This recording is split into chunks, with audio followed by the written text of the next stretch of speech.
আচ্ছা, আপনি বলছেন আপনি সংস্কার করবেন। কিসের সংস্কার? এনসিপি কে ক্ষমতায় আনার সংস্কার?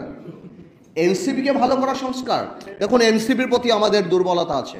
এই যে বৈষম্য বিরোধী ছাত্র আন্দোলন, এদের প্রতি আমাদের দুর্বলতা আছে। আমি ব্যক্তিগতভাবে চাই, যদি এত বড় একটা সংসদ সামনে আসবে, তারা যদি ঠিক করে পলিটিক্স করে সামনে আসতে পারে, I'll be more then happy. আমি শিওর আমার এখানে যারা বসে আছে তারা হবে।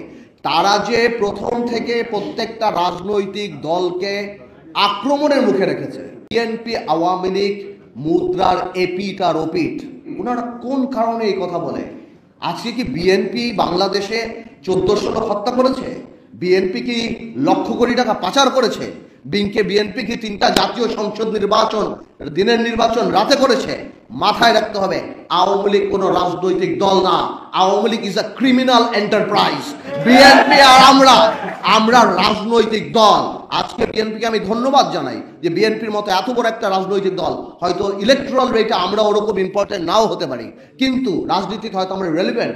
আজকে বিএনপি 31 দফা করার সময় আমাদের সাথে কথা বলেছে, কিন্তু কষ্ট লাগে এনসিপি আপনাদের জন্য, কারণ আপনারা এর মধ্যে ইনক্লুডেড, অন্তর্ভুক্তি হতে পারেন নাই।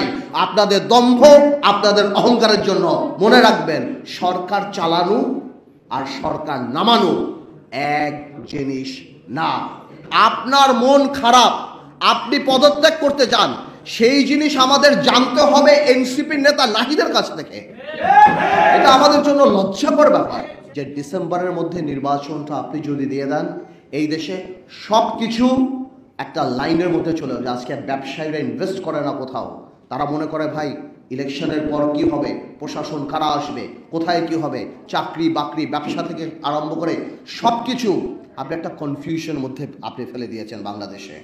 নির্বাচন দিলেই সব কিছু শেষ হবে না, বাট নির্বাচনেই জনগণকে ক্ষমতায়ন করার একমাত্র, এবং নির্বাচনেই বাংলাদেশের সবচেয়ে বড় সংস্কার। আর বাকি যা সংস্কার সেটা সময়ের ব্যাপার।